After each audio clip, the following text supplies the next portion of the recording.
कमलं करुणानिलये परिवस्यति योऽनुदिनं स शिवे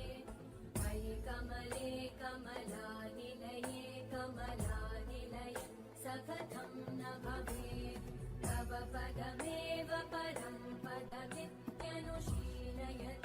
मम किं न शिवे जय जय हे महिषासुरमर्दिनि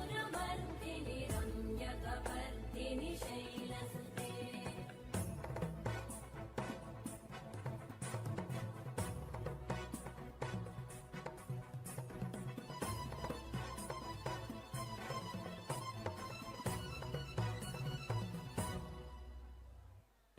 मयि दीनदयालुतया